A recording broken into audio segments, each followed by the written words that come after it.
Hello friends, तो कैसे हैं आप सब। आज का हमारा टॉपिक है financial statement audit. Financial statement audit के बारे में हम जानेंगे।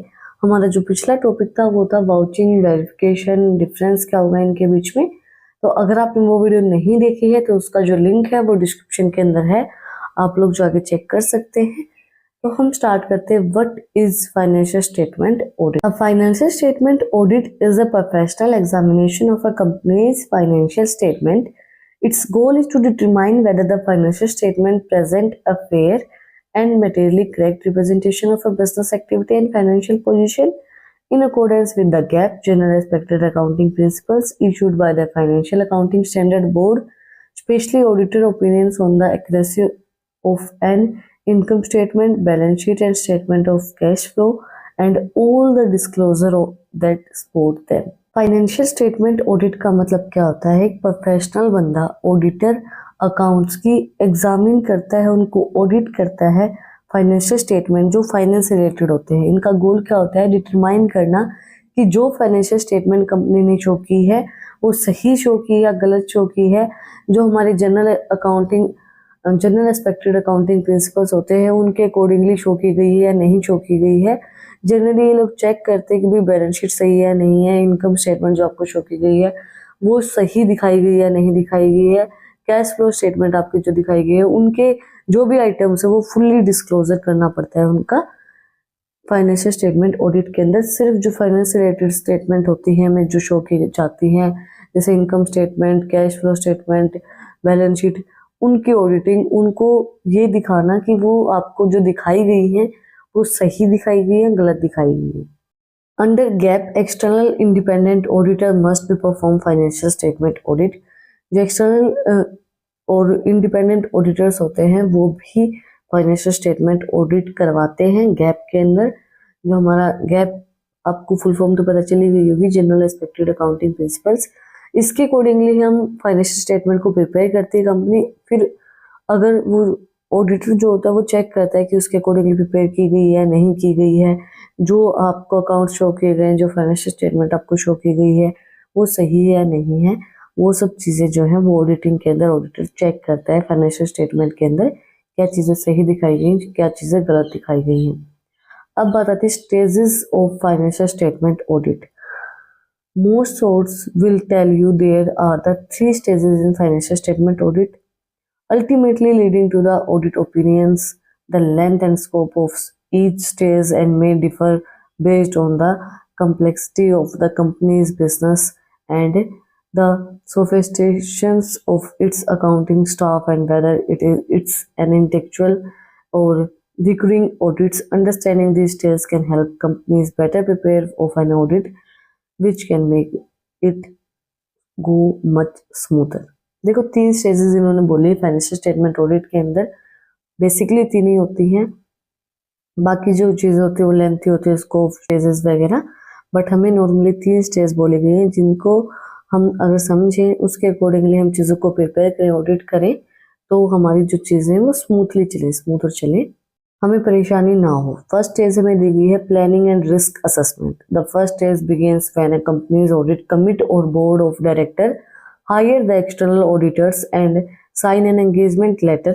The auditor being a services of administrative steps including assessment, the audit team including a specialist if needed, verifying that the auditor is an independent and disqualifying relationship with the company being audited and establishing a timeline for the audit. First stage के अंदर हम क्या करेंगे? Risk को assess करेंगे भी कि risk तो नहीं है, प्लानिंग करेंगे हर एक चीज़ की कि भाई हम अगर एक्सटर्नल ऑडिटर हायर कर रहे हैं तो उसको एक साइन करवाया जाएगा कि भाई आप एक्सटर्नल ऑडिट हैं, एंगेजिंग लेटर जो हमारा होता है। फिर जो ऑडिटर है वो सारी चीज़ें चेक करेगा, ऑडिट टीम बनाएगा, असेस्ट करेगा, अगर उसको कोई स्पेशलाइज्ड बंदा चाहिएगा तो वो भी वो करेगा, वेरीफाई करेगा ऑडिटर्स को। इसके बाद अगर उसको ज़रूरत लगती है तो वो फिर एक बाहर का बंदा भी बुला सकता है ऑडिट करवाने के लिए अकाउंट्स की। उसके बाद क्या करेगा? वो इंटरनल कंट्रोल करेगा, टेस्टिंग करेगा।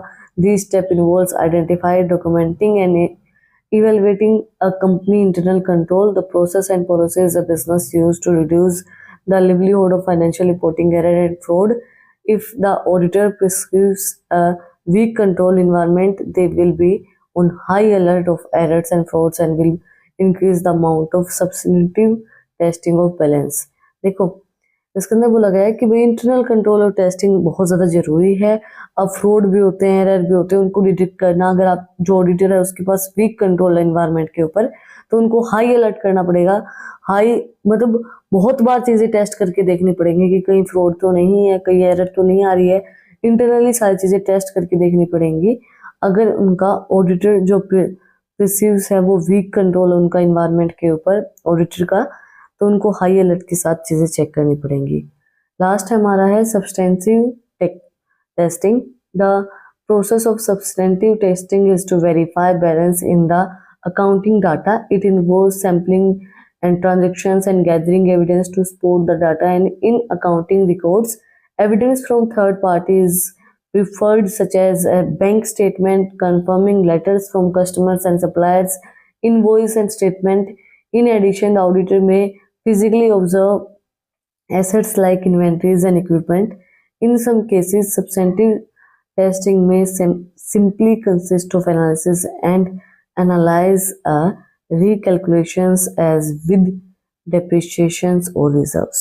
सब्सटेंसिव टेस्टिंग का पर्पस क्या होता है? वेरीफाई करना बैलेंस को और अकाउंटिंग डाटा को, जो आपके सैम्पलिंग ट्रांजेक्शन्स के अंदर आपने जो गैदर किया, इकट्ठा किया है, जो एविडेंस आपने इकट्ठा किए हैं, उनको टेस्ट करना। जो आपको एविडेंस मिला है थर्ड पार्टी से, बैंक स्टेटमेंट जो आपको मिले, कोई भी स्टेटमेंट मिली है, उनको टेस्ट करके देखना कि वो स्टेटमेंट्स आपको सही शो की गई है, गलत शो की गई हैं। इसमें हमें सिंपली एनालिसिस भी करके देखना पड़ता है, चेक भी करके देखना पड़ता है कि भाई कैलकुलेशन किस तरीके की गई है, दोबारा से कैलकुलेशन देखनी पड़ती है डेप्रिसिएशन की और रिजर्व्स की। अब बात आती है top financial statement to audit. जो टॉप की फाइनेंशियल स्टेटमेंट जो हमारी होती है, किनको हमें ऑडिट करना ही पड़ता है, वो उनकी ऑडिटिंग ज़रूरी ही होती है। Financial statement audit typically focus on the 3 core financial statement. 3 ऐसे फाइनेंशियल स्टेटमेंट होती हैं जिनकी ऑडिटिंग होती है, जिनके बारे में पूरी चीज़ें डिस्क्लोज की जाती है, फुल डिस्क्लोजर उनका होता है।